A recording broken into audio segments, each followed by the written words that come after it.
sixirka sidee loo daaweeyaa haddii ruuxu la sixiro xanuunsado sixirkii noocyadiisii kala gedisnaa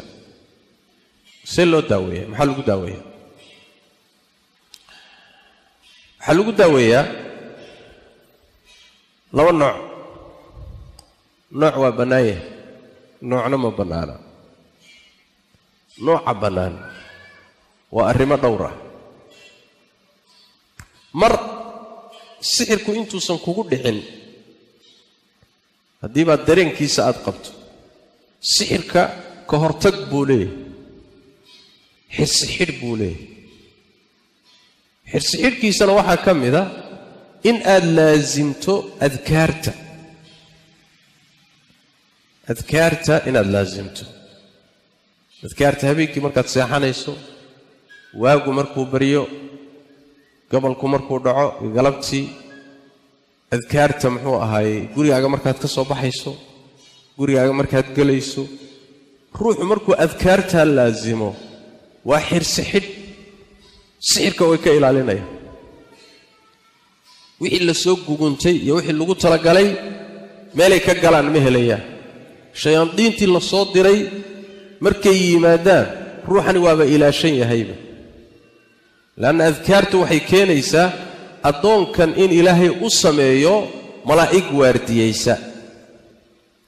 shayaadiintuna markay malaa'igtaa markay aragto wayba carariba shayaadiintu way qix malaa'igta markay aragto marka addoonku markuu adkaarta ilaahay uu xifdiyo ilaahay wuxuu siinayaa ximaaya waa la ilaalinayaa taasi waa taxadar in marka horeba uu addoonku is-ilaaliyo ka taxadaro tan labaad nabigeennu sal alla alay wasalam wuxuu tilmaamay oo iyadana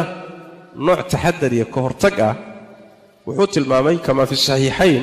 wuxuu nebigu uri sal alla alay wasalam man tasabbaxa bisabci tamaraati cajwa lam yadurahu dalika alyowm summun walaa sixrun buu nebi sal alla alay wasalam ruuxii markuu waagu u baryo maalin kasta 7 xabbo oo timirta cajwada ah kuwaa bariista oo subaxda hore cuna sunna ma qabato sixirna ma qabto timirta cajwadu waa midan madiina ka baxda nooc madmadow oo cajwa la yiraahdo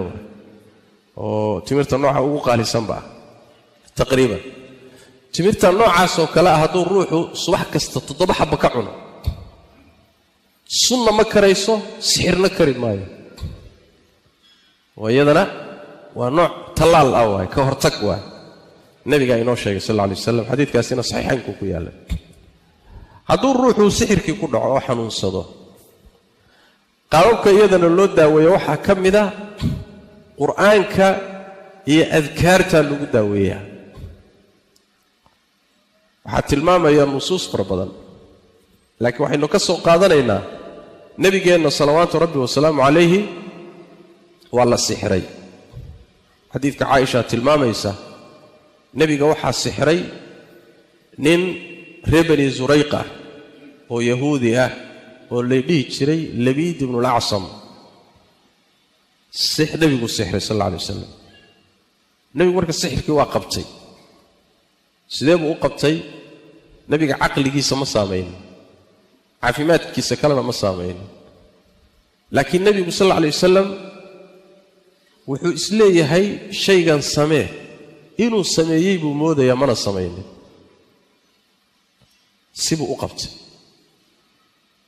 muddu nabigu sallallahu alayhi wasallam xanuunkaasi hayay sida Aisha tilmaamayso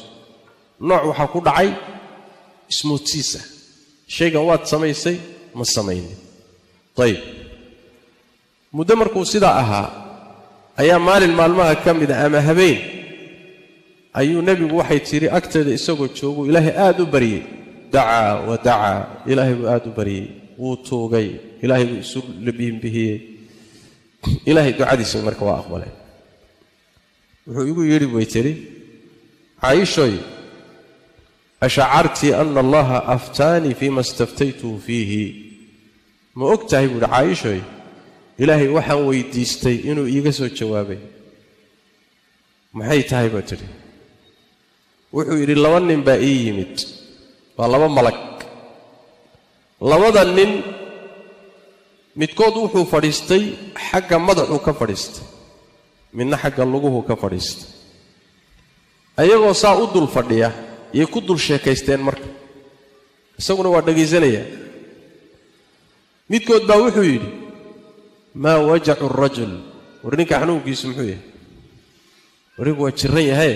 maxaa haye kii kala hadlo wuxuu yidhi matbuub waa sixran yahay ninku waa sixran su'aal buu ku celiyay wuxuu yidhi waman dabbahu yaa sixray ninka sixrayaa waa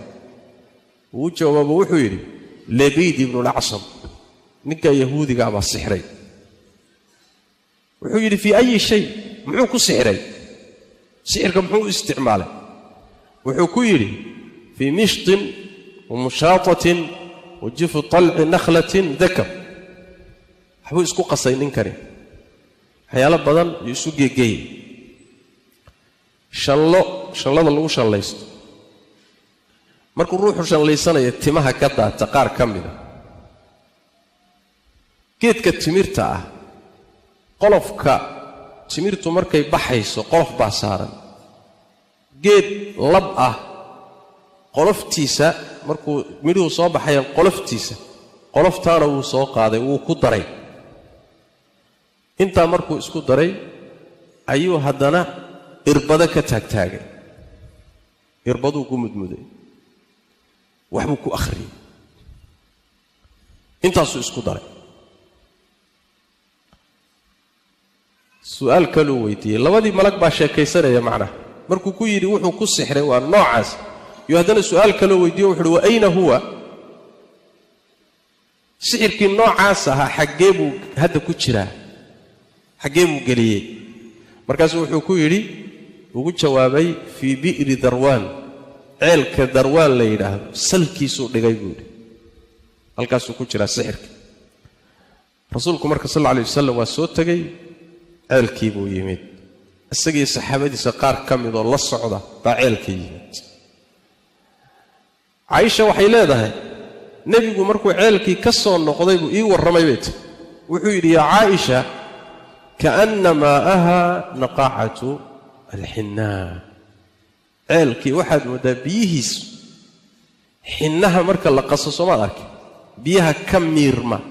ceelkii oo dhan biyihiisii guduud bay noqdeen sida xinnaha oo kale ah yacni waxaa saameeyey sixirkii biyihii ceelkaoo dhan buu beddelay markaasuu dhiig oo kale ka dhigay biyihiiba guduud bay noqdeen geedihii timirta ahaa ee ceelka ka eg dhowaana madaxoodii wuxuu isu wada beddelay madax shaydaan baad mooddaa yacni geedihii laamahoodii iyo caleentoodii iyo madaxii oo dhan foolxumada iyo say isku noqdeen madax shaydaan baad mooddaa madax shaydaan lama arkine laakiin waxaa laga wadaa wax kastoo foolxumada meel khatar ah ka gaadhay ayaa la yidhaahdaa waa madax shaydaan waaka qur-aanku waa cabbiray soo maa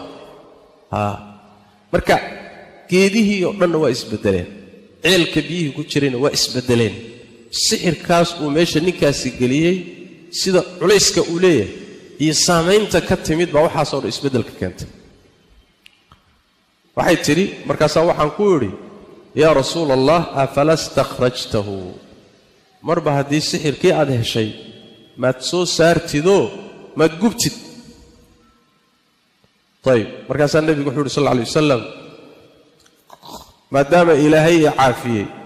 oo ilaahay caafimaad i siiyey waxaan kahanayaa inaan dadka fitno dhexdooda abuuro ayib inaan fitno geliyo oo fitno abuuro ayaan ka baqayaa buu nebigu sal alla alay wasalam adiga waa la aasay meesheedii ayaa lagu aasay riwaayo kale waxay leedahay nebiga sal alla alay wasalam malakul jibriil baa soo degay wuxuu la soo tegey mucawidataynka qul acuudu birabbi alfalaq iyo birabbi innaas kuwaasuu nabigu isku akhriyey sal alla alay wasalam hal aayad markuu akhriyaba yacni waxa weeye waxaa laga siibahaya xanuun midda kale markuu akhriyo xanuun baa laga siibahaya midda kale markuu akhriyo xanuun baa laga siibaya markuu labada qul acuudu dhammeeyey nebiga waxaad mooddaa sal alla alay wasalam seeto iyo dabar ku xidhnaa in laga furay baad mooddaa وعافي مع النبي صلوات ربي وسلام عليه sidaas daradeed waxa ujeedadu tahay quraanka kariimka ayaa sixirka daawo u ah khaasatan qul a'udhu bi rabbil falaq bi rabbin nas qul huwallaha ayatul kursiga labada aayadood ee suuratul baqara u dambeeya waa macaani gooniye iyagu xambaarsan yihiin oo nabigeena sallallahu alayhi wasallam waa ka lagu daaweeyay salawaatu rabbi wa salaamu alayhi waxa kamida waxyaalaha sixirka lagu daaweeyo iyadana adkaarta ducooyin waxa jira soo arooray oo lagu akhriyo dadka xanuunsanaya oo fara badan اللهم رب الناس مذهب البأس أذهب البأس واشفي أنت الشافي لا شفاء إلا شفاؤك دعادي ملك الجبريل النبي محمد كطفي مركو حنون سنة صلى الله عليه وسلم ومدى بسم الله أرقيك من كل داء يؤذيك ومن شر كل نفس أو عين حاسد الله يشفيك بسم الله أرقيك جبريل بايمد نبي محمد حنون سنة يكو أخري صلوات ربي وسلام عليه marka adkaartaas iyo adciyadaana waxyaalaha sixirkii xanuunada dhan lagu daaweeyo ayay kamid tahay waxa kamid ah waxyaalaha lagu daaweeyo iyo qaababka loo daaweeyay banaan istikhraaju sihri wa ibtaalihi aw itlaafihi haddii la helo sixirku meeshuu ku jiray in la soo saaro kadibna la gubo ama la furfuro la buriyo saas way macnaha وكان النبي صلى الله عليه وسلم سحركي عيلك سلكي سلا دغاي ولا سو ساري markii la soo saaray oo wax la isku xirxiran la arkay ayaa nabiga sallallahu alayhi wasallam kadib wala aasay wala kala furfuray marka sixirka hadii la helo qaababka ruuxa loo daweyn karo waxa kamid ah in isagii dhanba la kala furfuro la ibtaaliyo oo iyadana waa nooc kamid ah sida xadiiska ku timi waxa kamid ah in la isticmaalo daawooyin iska mubaaxa oo iska bannaan oo shariicadu banaysay sida timirta cajiwada oo kale ay kamid tahay mesela haday jiraan daawooyin la tijaabiyay ama kuwa la cabo ama kuwa la isku duro ama kuwa la ismariyo oo inta ay la tijaabiyay dadka xanuunadan takhasuska u leh inta la tijaabiyay saameyn leh haday jiraan wax waa cudur waa xanuun wixii daawooyin tijaabo galay ee la ogaaday inay wax ka tari karaan waa la isticmaali karaa yani daawooyinka iska mubaaxa ee cudurrada kale loo isticmaalo waa loo isticmaali karaa culimadu way sheegaan waxa kamid ah culimadu tilmaamaan in meesha sixirku uu galay oo xanuunku ruuxa uu ka hayo in lagu sameeyo istifraaq waxa weeyaan in dhacaanka iyo dhiigga laga saaro bacna wax weeyaan toobin in la toobo meesha xanuunku ka jiro laana ibn qayyim iyo culimada qaar kood oo takhasus u leh majaalkan markay sheegayaan waxay leeyihiin meeshaasi xanuunku ka jiro ayaa sixirka saameyntiisii gashay sixirka saameyntiisuna marar badan waxay la socotaa dhiigga faasidka iyo dhacaanka faasidka iyo waxaanay la socotaa haddii marka la saaro la toobo waxa laga yaabaa inuu ruuxu sida uga bogsoodo qaabka loo isticmaalay kamid tahay waxa kamida qaababka lagu daaweeyo culimaduna tilmaamaan oo daawooyinka iska bannaan kamida waxay sheegaan oo culimo badan ay tilmaameen sheekh ibn baaz kamid yahay iyo culimo ka horeysayba geedka la yiraahdo muxuu ahaayay geedka la yiraahdo gobka sidriga caleentiisa oo loo isticmaalay bay dhahay oo waxay yiraahdaan 7 xabo caleen ah ayaa la soo qaadaya oo gobka midkiisa cagaaran ah kadibna 2 dhagax inta la isu dhigo baa lagu riiqayaa kadibna biyo lagu shubaya biyaha marka lagu shubo ayaa waxa lagu akhrinayaa quraan iyo adkaar badan aayatul kursiga labada qul a'uudu suuratul ikhlaas qul huwallaha waxa kale lagu akhrinayaa aayaadka sixirka ka hadlaya ee suuratul baqara ku jira waxaanu jira suuratul araf ku jira suuratul araf aayaadka sixirka ka hadlaya ee ku jira suuratul yunus intaas lagu akhrin beelay inta marka lagu akhriyo ayuu ruuxu qaarna cabaya ka kabanaya qaarna uu ku qabaysanaya waxay leeyihiin waa mujarrab waa la tijaabiyey saamayn bayna leedahay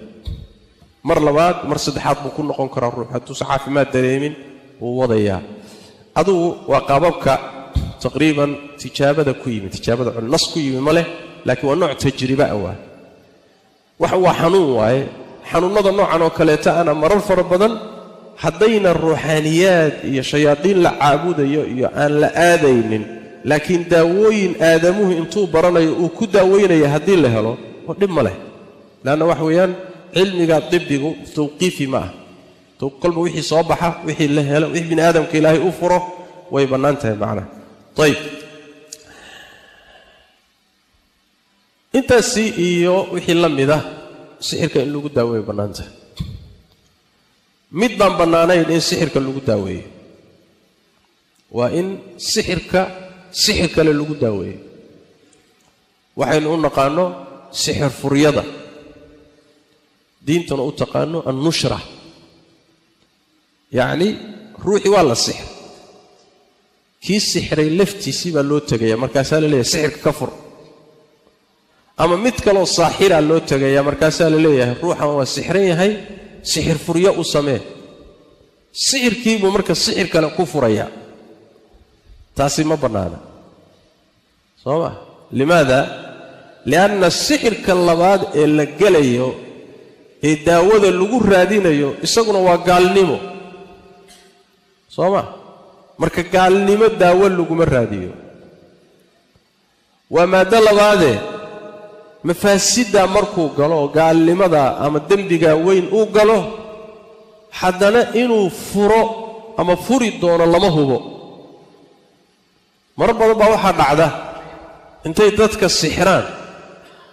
oo loo yimaado oo fura la yidhaahdo inay furi kari waayaan kii xidhay baaban furi karinba soomay arag dumarka qaarkood wadaadku markuu la guursado baa waxay leedahay intay u tagto saaxirka ii soo xidh naagtana dir laakiin aad ha ugu taagsaninoo wadaadka ha iga waalin ninkani waxbuu isku xidhxidhayaa soo maha waxbuu isku xidhxidhaya wixii markuu isku xidhxidho waxaa laga yaabaa qiyaastii isagu uu rabay intay dhaafto inuu ninkiiba waashaba ama uu khatar galaba soo maa hadhow way u imaanaysaa markaase waxay ku leedahay warheedhe balaayi aad keentay baashuu intaan kuu sheegay way ka badatay bal hawshii ka daba tagoo ka khafiifi ma khafiifin karo yaa waa mindi uus ku tagtay ka soo qabasho male lagama soo qaban karay marka mafsadadan wuu gelayaa hadhowna waxaa laga yaabaa inuusan natiijada gaadhi karin marka mafsado muxaqaq ah oo xaqiiqo ah in maslaxa mawhuumo oo la hubin loo galaayo sharcadu ma qabto xataa haddii la yidhaahdo qaybta kufriga maaha ayib inay arrintu aan la oggolayn in sixirka sixir lagu furo xadiidka nebigaa tilmaamaya sal alla alay wasalam xadiidka jaabir bni cabdillaah wuxuu leeyahay nebigaa la weydiiyey sal alla alay wasalam can innushra sixir furyadaa la weydiiyey nebiga sal alla alay wasalam markaasaa nebigu wuxu uhi sal alla alay wasalam huwa min camali shaytaan waa shaydaan shaqadiisuu nebigu uhi sal alla alay wasalam shaqadaa shaydaan baa qabta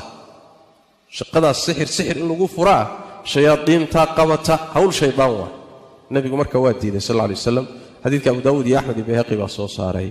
ayib waa midda sidoo kale nebigu tilmaamayo sal alla alay wasalam markuu leeyahay xadiidka cabdillahi bn mascuud axmed iyo abu daawuud iyo ibn maajah iyo xaakim soo saareen ina alruqa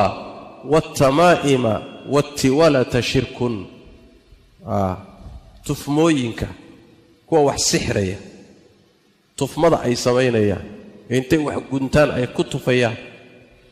ama tufmada waxa la akhrinaya la tufaya aan macnaheedaba la garanayn sidoo kale qardhaasaha la dhigayo ee lagu qorayo waxaan la fahmaynin waxaan qur-aanna ahayn adkaarna ahayn haddii adkaar iyo qur-aan lagu qoraayay ma saxba ma bannaantahay mise ma bannaana waa masale kale oo khilaaf ku jiro laakiin qardhaasaha qaar ka mida waxaa ku qoran waxaan la fahmayninba wadaadku xariiq iyo dalaasim buu kala daalaya haddaad furfurtana waxaad ka fahmaysa male waxa ku qorqoran ma taqaan adiga waxa ku qoran waa magacyo jin iyo shayaadiin waay waxa marka carruurta qoorta looga laalaadin oo cududa loogu xidhi oo islaantii dhali weyda dhexda loogu xidhi oo shayaadiin magacyadood waay marka qardhaasaha noocaas iyo tufmada noocaas wati walata iyo madiidadu shirku waa gaalnimo rasuulku sallallahu alayhi wasallam waa shirki tiwaladana waxa la yiraahdaa labada isnacab in la isjeclaysiiyo waa noocyadana